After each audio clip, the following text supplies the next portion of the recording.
Hey again, everybody. Steve here. So I'm just finishing up part 4 here of the planning for the end. I'm going to talk today about giving and leaving, considering those you leave behind and some things you can do. All of this kind of stems from the concept of the Swedish death cleaning. And to boil it all down, basically, it's decluttering, simplifying your life, planning, having a plan, planning for the end to make it easier for everybody, and then at the end, it's giving. Somebody sent me a quote when I first started these, and she mentioned her Jethro Tull song, and I looked up the lyrics, and I thought this is kind of the theme of this video. It's only the giving that makes you what you are. I thought that was kind of interesting quote. So basically today I'm going to talk about financial things and leaving a legacy. To start off with the financial, one of the things that you can do, and Mom and Bucky, this was very important to them, to be debt-free.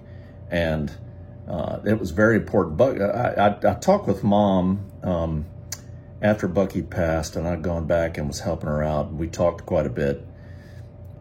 And she mentioned how important it was to Bucky to pay things off. And she wanted the house paid off because she just didn't want any debt, and she felt it was important to him to do that. And she told me he had some financial difficulties when he was younger, and never wanted to go through that again, and just didn't think it was right. So that was important to her. In fact, we had some frank conversations. She wanted to pay the house off.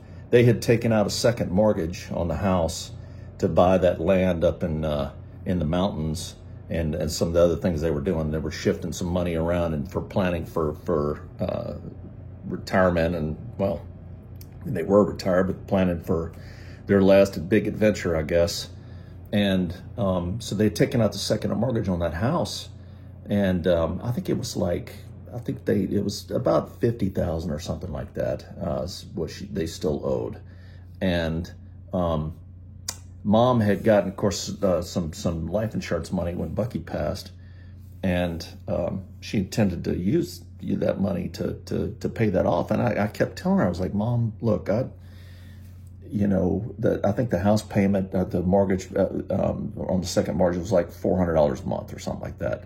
And I'm like, Mom, at the time, we didn't know how long she was going to live. I mean, she was sick. She had the bile duct cancer and had half her liver removed and was having some complications. But I mean, from what I got from her, the doctors were telling her it could be, 6 months, it could be, years. And my point to her was, well, Mom, having cash on hand's important. And, if it comes down to it, I can float $400 a month to pay the house. So you don't have to worry. You don't, keep the cash because you don't know what's going to happen. But it was just important to her to pay that off. And I disagree with her, but this is kind of the point before about honoring their wishes, and that's what she wanted to do. And I'm like, okay, well, I knew that if she got into, paid it off and then got into straits, and I mean, I obviously would take care of things and make sure she didn't eat dog food until she died or anything like that. So I suspect she probably knew it was probably going to be on the shorter end than the longer end. But she just wanted that taken care of, so she didn't leave any debt overhanging her head. And that's something to think about. And that's important to Arlene and I as well. We've always, been big Dave Ramsey fans and have been constantly working towards trying to be debt free and paying things off and everything else. So that's a blessing as well. That was a blessing we were able to do for our kids for college. They didn't graduate with any student loans or debt or anything else. And that's just a freeing feeling, and to be able to pass on no debts and no worries about anything like that is important to us as well. So think about that. how much do you leave? Um, I always remember this story. This singer Sting. I'm a big Sting fan, Police and all that. And they interviewed him years ago, and of course he's real rich, and asked him something about leaving something to his family, and he's like, I don't intend to leave anything to my children. This is my money. And there was this a lot of pearl clutching and outrage, and, oh, you have all this money, how could you? And he's like, well, first off, I want to bless them while I'm alive, but I also want to bless them by not burdening them with this trust fund and stifling all creation, stifling their drive. Because just think about it. If you knew that you had, millions coming to you when your parents died, what would that do to your drive and motivation? So, to me, what I took it as is love. We've made it real clear to our kids that that this is our money, and I'll get to that here in a little bit. But I'd rather spend it with them than give it to them at the end when I'm gone. I think they feel the same. How much do you leave to your kids? And obviously, if you're a young parent and your kids are young, well, that's a different story. Establish some sort of trust or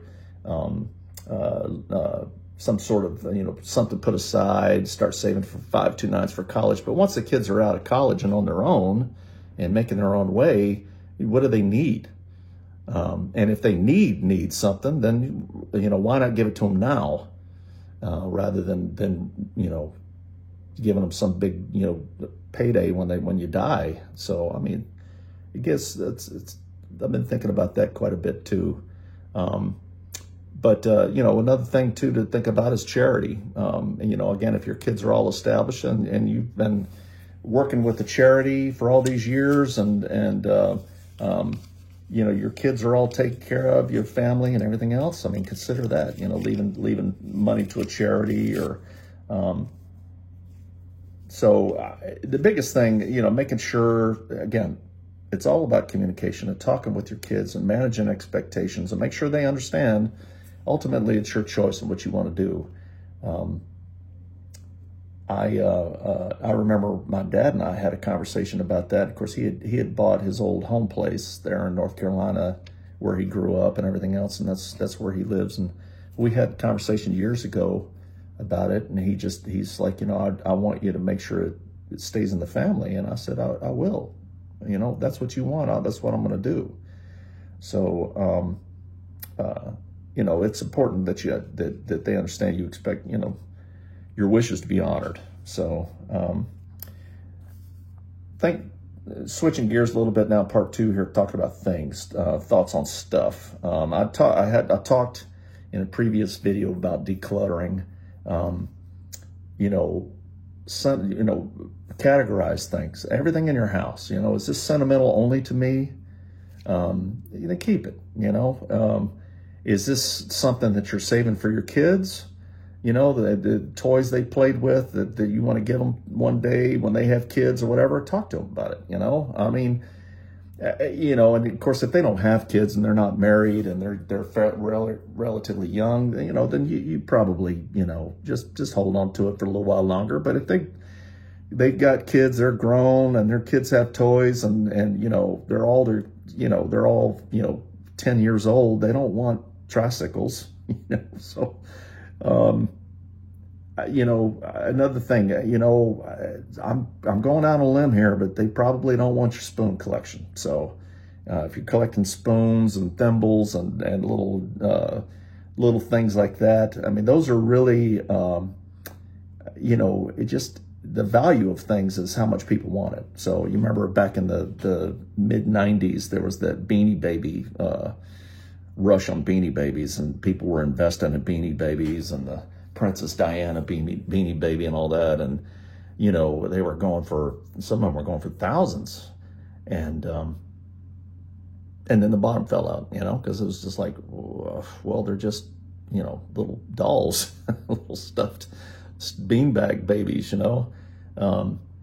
So, what's important to you might not be important. And again, talk with your kids, talk with anybody you think might want these things.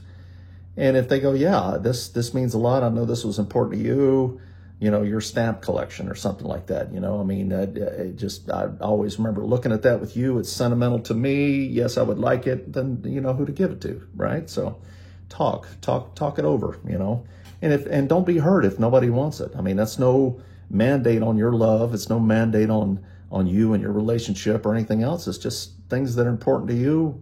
Or, like I said, I was looking through some old stuff and picking up things and, smiling, and well, it's just some old ratty t-shirt that brought back some memories. And,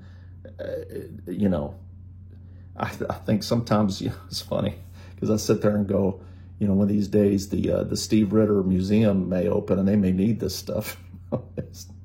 Nobody would pay to go in the Steve Ritter Museum. Well, and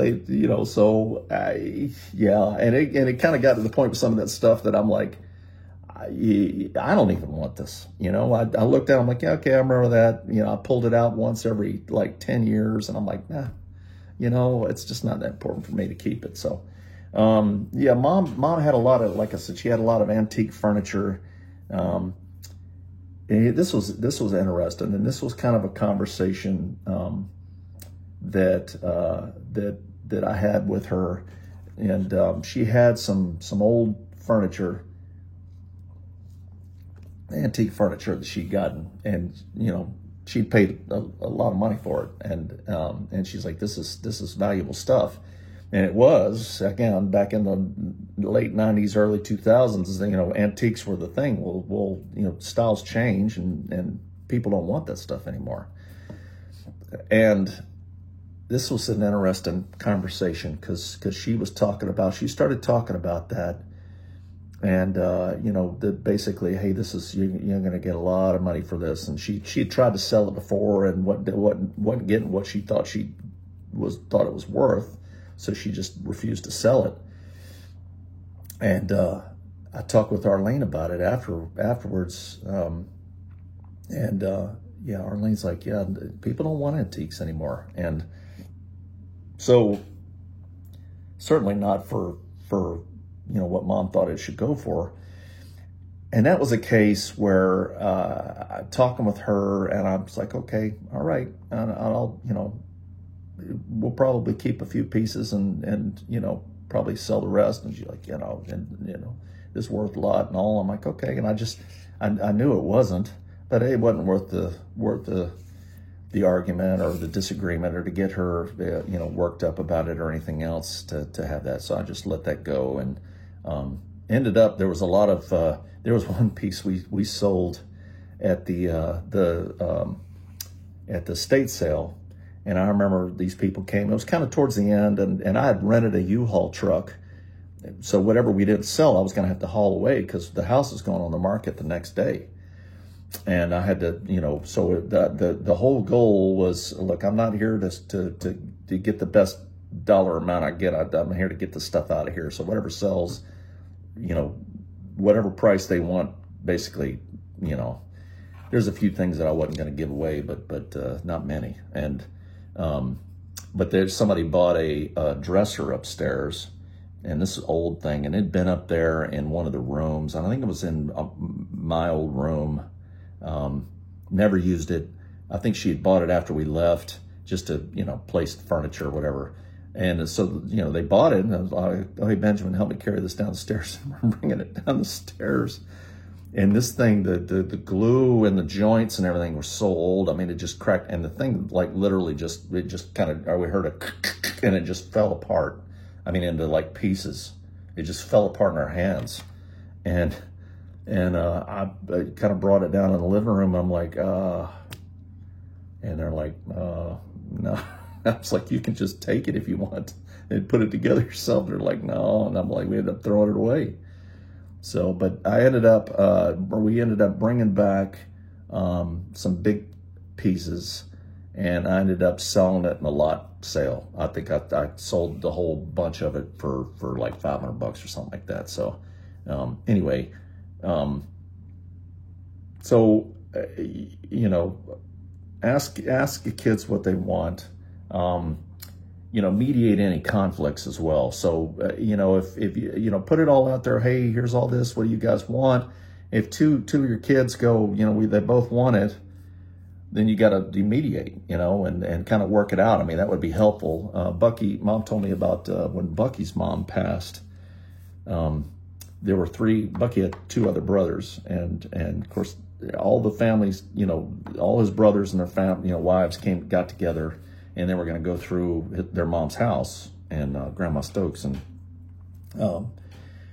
they basically, you know, okay, now it's your turn to go first, your turn to go second, your turn to go third, and they walk into a room and go, and they would go, well, I want this, well, I want this, well, I want that, well, you know, how about you take this and I'll take. It was just a lot of, you know, the bad blood and just a lot of feelings got hurt. You know, some things, you know,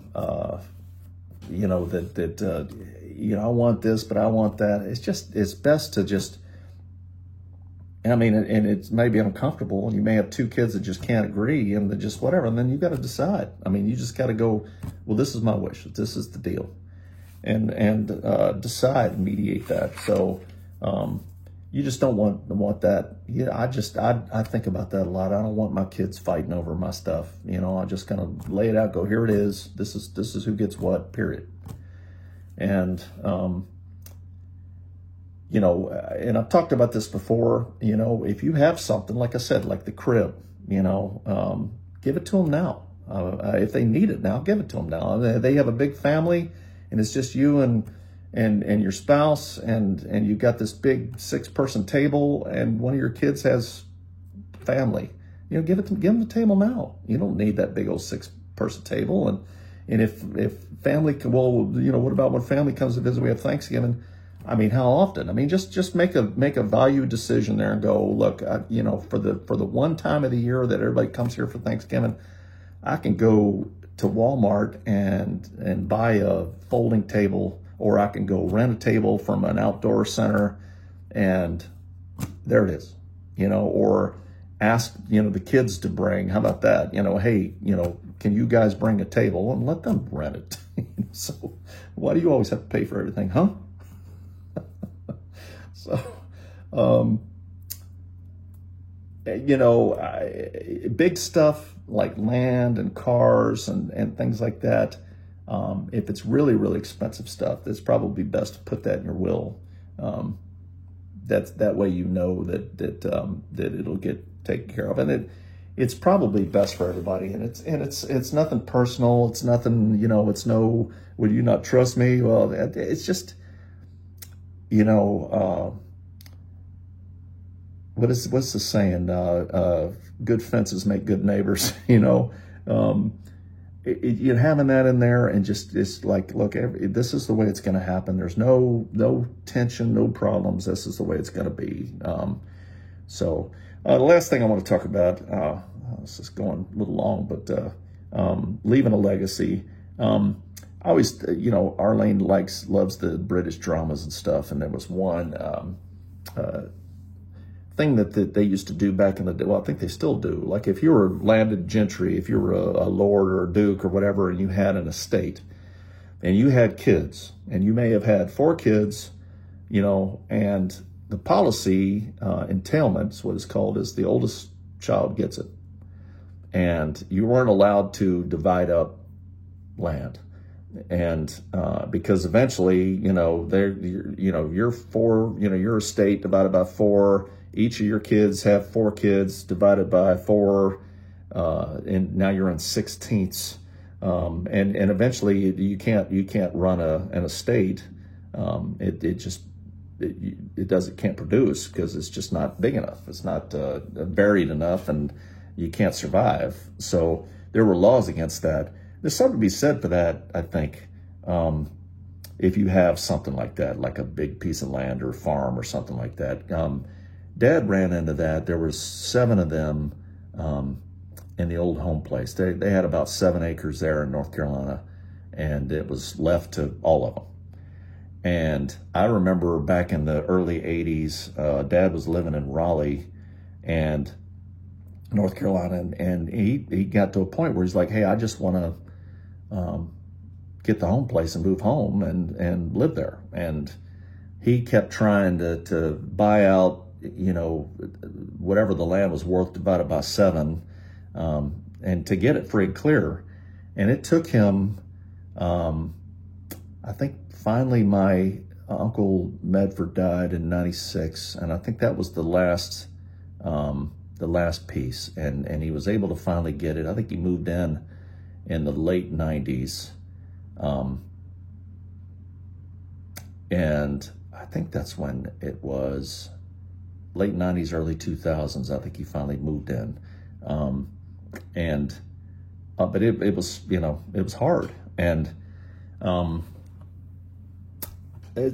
so something to think about, you know, back to some of you have left comments about, you know, one of your kids has made a point to take care of you and the other ones haven't. And like I said, fair is not always equal.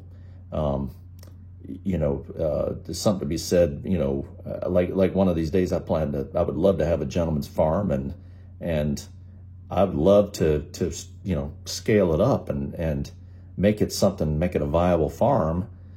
And I'd love to leave it to one of my kids. Well, if none of my kids want to do that, maybe one of my grandkids, you know, or something like that. So, but somebody that's going to run it, you know, I've thought a lot about that. But, you know, business, generational wealth, you know, building something for your kids to take on and keep moving. And like this YouTube channel, I mean, that was something Mom talked about. She's like, you know, this was my dream. This thing has taken off more than I ever thought it would. I mean, all the subscribers, all the people that watch, and all the different, you know, content now and everything else. And she's like, this is just, you know, and I want you to keep it going. I mean, this is just great, you know, and it keeps her memory alive and all the things that she did. And I still go back and look at her recipes and things, and when I want to cook something too. And it's still given. I mean, it still has an impact. I still give to the Westfield Academy, and will continue to. So, probably the biggest thing you can leave is memories with your kids. You know, like I said, take advantage of the time now. You know, go spend the money that you were going to leave them, because they're probably going to make memories with it, and we'll make it with them. You know, and take trips and not just spending money, but also time and effort. You know, send a thoughtful letter. You know, there's a you know, write a note and tell them, you know, just the things about them that you think about. You know, I mean, the time that you realized how proud you were of them and how you really feel. And sometimes it's a whole lot easier to put stuff down on paper than it is to look somebody in the eye and tell them. But, you know, thoughtful emails or letters or things like that, and just, you know, go to events together, you know, grandkids, you know, 4th grade graduation. It's like, what is that? When did that become a thing? Well, I mean, it is. And just being there and spending the time with your family, you know. I still remember, you know, fondly the beach trips that we took as a family with Mom and Bucky back in the early 80s, doing that. And those memories are last, you know, last forever. And so that's something you can leave as well. So, that's kind of it. That's the series. I mean, what'd you think? Was this worth it? It meant a lot to me. It was good for me to go through and kind of think about these things too. And it's getting me thinking a lot, but, you know, again, you know, decluttering, simplifying, having a plan, and then giving and leaving behind. So I hope this was a blessing to you. I hope this was helpful. Let me know what you think. And if you have any questions or anything else or whatever, be glad to. But hope you have a great day and take care.